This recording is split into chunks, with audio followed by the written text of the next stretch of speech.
और आगे बढ़ने से पहले एक छोटी सी बात बताने का मेरा दिल कर रहा है कि जो अपना क्वांट्स आप पढ़ रहे हो या फिर जो मैथ्स जो सब्जेक्ट मैं आपको पढ़ा रहा हूँ, कि इस सब्जेक्ट के लिए एक छोटा सा ओवरव्यू मैं देना चाह रहा हूँ। अभी मेरे माइंड में आ रहा है कि अगर आप ये तो जानना चाहते ही हो कि सर फुल मार्क्स कैसे आएंगे, वो मैं आपको बता रहा हूँ, ठीक है। और बेसिक सी स्टेप बताऊँगा, बहुत ज़्यादा स्टेप नहीं बताऊँगा। आप ये तो जानना चाहते ही हो कि सर कुछ स्टेप्स बता दो कि भाई ऐसे ऐसे कर ले, ऐसे नज़र रख अपने सब्जेक्ट पर, अपने सब्जेक्ट को ऐसे कवर कर। तो आपने करना क्या है, कुछ स्टेप्स करनी है। सबसे पहली स्टेप क्या है, सबसे पहली स्टेप है कि आपने कंसेप्ट सीखने हैं। कंसेप्ट आप कहाँ से सीखोगे, कंसेप्ट आप सीखोगे क्लासेस से, जो कि आप मेरी वीडियो देख रहे हो यहाँ से। और उसके बाद ये कंसेप्ट जो हैं ये हमने एग्ज़ाम के अंदर यूज़ करने हैं। तो एग्ज़ाम के अंदर यूज़ करने हैं तो हमें याद रहने चाहिए। और याद कैसे रहते हैं, तभी याद रहेंगे जब ये बार बार हमारी आंखों के सामने से निकलेंगे, बार बार हम इन्हें पढ़ेंगे। तो उसके लिए आपने करना क्या है, उसके लिए आपने नोट्स बनाने हैं, ठीक है। तो आप जो मेरी वीडियोस देख रहे हो, ये वीडियो देखो, वहाँ से आपको कंसेप्ट सीखने को मिलेंगे। पूरी क्लास इत्मीनान से देखिए, फुल अटेंशन के साथ देखिए। बीच में जब आपका दिल करे कि रुक कर कुछ मैं सोचूं, तो वीडियो को पॉज करके रुक कर सोचिए। जल्दबाजी मत कीजिए। कई बार स्टूडेंट ऐसे जल्दबाजी करते हैं कि मैं निपटा देता हूँ सिलेबस को, 3 महीने में इसको निपटा देता हूँ, फिर ये कर लूँगा, फिर ये कर लूँगा। आपको नौकरी एक बार चाहिए, एक बार चाहिए नौकरी। तो एक बार तसल्ली से जोर लगाना पड़ेगा, एक बार वक्त भी देना पड़ेगा, एक बार एनर्जी भी देनी पड़ेगी, सब कुछ देना पड़ेगा, ठीक है।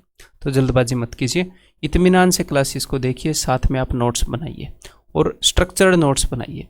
पहली बार जो आपके नोट्स बनेंगे, जो आपके नोट्स फर्स्ट टाइम बनेंगे, उसके बाद जब आप दोबारा से पढ़ोगे, क्वेश्चंस को अटेम्प्ट करोगे, तो क्या होएगा, इन नोट्स को अपग्रेड करने का आपका दिल करेगा। पहली बार जो नोट्स बन गए सिर्फ वैसे नहीं रखने, उनको अपग्रेड कर लेना, ठीक है। पेन से कुछ एक्स्ट्रा चीज़ें लिखने को दिल करेगा, कुछ चीज़ें कम करने को दिल करेगा, ठीक है। तो आपने क्लासेस देख ली, आपने नोट्स कर लिए, उसके बाद सेकंड चीज़ आ जाती है जी प्रैक्टिस। प्रैक्टिस का क्या मतलब है, कई बच्चे ये सोचते हैं कि कहीं कोई ऐसा क्वेश्चन रह तो नहीं जाएगा कि जो एग्ज़ाम में आ जाए और मैंने ना किया हो। देखो, आप दुनिया के सारे क्वेश्चंस नहीं कर सकते कि एग्ज़ाम में आने से पहले सारे क्वेश्चंस करके चले जाओ, ठीक है। आपको 30% to 40% क्वेश्चन नए ही मिलेंगे। अब आप बोलोगे अरे सर आपने तो दिल बैठा दिया, इतना पढ़ने के बाद भी नए मिलेंगे। अब एक कंसेप्ट नए नहीं मिलेंगे, कुछ ना कुछ बनावट, कुछ ना कुछ अलग है। मतलब आप समझ रहे हो, वो डरने की बात नहीं है।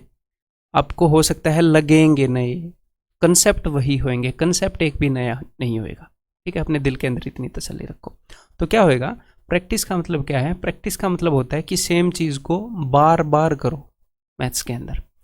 तो बहुत सारे नए क्वेश्चंस के पीछे मत भागो। और मैंने आपको जो मटेरियल दिया है दोस्त, उसके बाद कोई गुंजाइश रहती नहीं है आपके लिए नए क्वेश्चंस के लिए भागने के लिए, नंबर 1 तो है। तो आपने करना क्या है, प्रैक्टिस का मतलब है उसी को रिपीट करना, ताकि आप सेम सिचुएशन में से बार बार जाओ, बार बार जाओ, बार बार जाओ।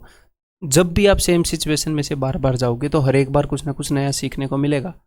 हो सकता है हर एक क्वेश्चन में ना मिले, लेकिन ओवरऑल सीखने को मिलेगा। तो आपने करना क्या है, क्लासेस देख ली, उसके बाद अपना जो स्टडी मटेरियल है उसमें से आपने करना क्या है, क्वेश्चन नंबर 1 से हर एक एक्सरसाइज लगाते रहना है, लगाते रहना है, ठीक है। लेकिन होगा क्या, मान लो आपके 20 टॉपिक्स हैं, सपोज आपके 20 टॉपिक्स हैं, तो भाई जब आप एक टॉपिक अगर मान लो 5 दिन में भी करोगे तो 100 दिन हो गए, 3 महीने हो गए, 3 महीने में सिलेबस पूरा होगा। तो जो स्टार्टिंग में जो टॉपिक किया था उसके अंदर वो एक्सपर्टनेस नहीं रहेगी, बातें उतनी ताज़ा याद नहीं रहेंगी, वो तो आप भूल जाओगे। होता है कि नहीं होता है, होता है। फिर आपको लगेगा क्या परसेंटेज फिर से करना पड़ेगा, क्या अलजेब्रा फिर से करना पड़ेगा, ऐसा आपको लगता है। तो आपने करना क्या है, ये जो नोट्स बनाए हैं ये इसलिए ही बनवाए हैं, ये नोट्स बनाए हैं ये इसलिए ही बनवाए हैं। जब आप टॉपिक देख रहे हो, मान लो कुल मिलाकर आप 3 महीने या 4 महीने में सिलेबस को ख़त्म करते हो पूरे मैथ्स के को, तो आपने नोट्स से डेली एक टॉपिक के कंसेप्ट्स देखने हैं। तो होगा क्या, डेली एक टॉपिक के कंसेप्ट्स पूरे देखने हैं। आपने नोट्स बना लिए, 3-4 पेज के अंदर एक टॉपिक के कंसेप्ट्स आ जाएंगे, तो आपने वो देखना है। एक देख लिया, अगले दिन अगला देखना है, अगले दिन अगला देखना है। यानी कि जो भी टॉपिक आप कवर करके पीछे छोड़ते चलो, रोज सिर्फ एक टॉपिक आपने देखना है।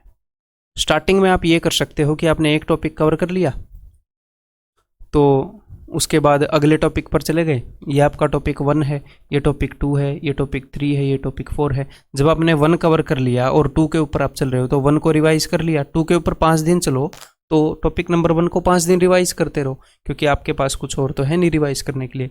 जब आप टॉपिक नंबर 3 करो तो 1 एंड 2 को रिवाइज करते रहो, 5-7 दिन, 1 दिन, 2 दिन, जितने दिन भी आप टॉपिक 3 को पढ़ो। जब टॉपिक 4 पढ़ो तो 1, 2, 3 को रिवाइज करते रहो। फिर क्या होएगा, जब आपके मान लो 10-12 टॉपिक पूरे हो गए तो रोज आप रोज सारे टॉपिक्स को रिवाइज ना करो, क्योंकि बाकी सब्जेक्ट्स भी होते हैं। बट मान लो मंडे को एक दिन ये कर लिया, ट्यूसडे को ये कर लिया, वेडनेसडे को, थर्सडे को, मतलब आपने वार नहीं रखने हैं। आप मैथ्स को करते रहो, एक दिन ये, एक दिन ये, एक दिन ये, एक दिन ये, आपका पूरा कंप्लीट हो गया। आप सिर्फ प्रैक्टिस कर रहे हो, क्वेश्चंस को बार बार कर रहे हो, लेकिन फिर भी एक साइकिल चलती रहे। इसमें बोर होने के भी चांसेस है। कई स्टूडेंट को ये लग जाता है कि अब तो यार ये मेरी टिप्स पर हो गया है, अब इसको क्यों। देखो आप कितनी परफेक्ट स्टेज पर पहुंच गए हो, आपकी टिप्स पर टॉपिक है। अब अगर आप छोड़ोगे, देखो या तो आप ऊपर जा सकते हो या आप नीचे जा सकते हो, सेम जगह नहीं रहोगे। अगर रोज रूटीन में रहे तो आप ऊपर जाते रहोगे, छोड़ दिया तो नीचे चले जाओगे। तो फायदा किस में है, ऊपर जाने में भले ही बोर हो जाओ, जिंदगी में एक बार एग्जाम क्रैक करके नौकरी लेनी। तो हर 20 दिन के अंदर आपका जो मैथ्स है वो रिवाइज हो जाएगा, हर 20 दिन के अंदर। और जब आपका एग्जाम पास हो जाए और लास्ट का 1 महीना बच जाए तो उस वक्त क्या करना है, उस वक्त रोज सारे टॉपिक रिवाइज करने हैं। 20 टॉपिक हैं तो 1 घंटा लगेगा।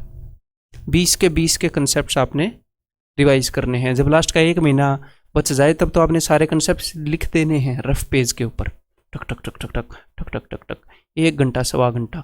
अगर आप लास्ट के 30 दिनों में 30 बार सारे कंसेप्ट्स को रिवाइज कर लोगे, एक बार पूरा कोर्स देखने के बाद, सारे वीडियोस देखने के बाद सिर्फ प्रैक्टिस करते रहो और साथ साथ में नोट्स रिवाइज करते रहो। मैं बोल रहा हूँ 95%, 97%, 98% या 100% इतने मार्क्स आएंगे आपके मैथ्स के अंदर। ये सिंपल सी स्टेप्स मैंने बताई हैं। इसके अलावा और कुछ नहीं बचता। इसके अलावा बचती है सिर्फ एक चीज़, वो होती है जी आपकी अटेम्प्टिंग स्ट्रेटजी, कि आप पेपर में कैसे अटेम्प्ट करते हो। मान लो आपने सब कुछ कर लिया, लेकिन पेपर में जाकर जो 1 या 2 सवाल आपको नहीं आ रहे थे या स्ट्राइक नहीं कर रहे थे। कई बार क्या होता है, फर्स्ट राउंड में जब हम क्वेश्चंस को करने जाते हैं तो स्ट्राइक नहीं होते, हमने छोड़ दिया। दूसरे राउंड में आए तो तुरंत स्ट्राइक हो गई। लेकिन कुछ बंदे क्या करेंगे, फर्स्ट राउंड में ही पीछे पड़ जाएंगे उसको छोड़ेंगे नहीं। अगर आपने सब कुछ सीख भी लिया, सब कुछ आ भी गया, फिर भी ऐसे क्वेश्चन के पीछे पड़ गए, आपने नहीं छोड़ा क्वेश्चन को, तो फिर से मार खा जाओगे, ये सारी चीज़ें वेस्ट हो जाएंगी। तो ऑफकोर्स एक तीसरी चीज़ भी है, बट मेनली ये चीज़ क्या है, ये तो एक माइंड सेट है। आपने सोचा और आपने फॉलो किया, इसको प्रैक्टिस करो मॉक टेस्ट के ऊपर, ठीक है।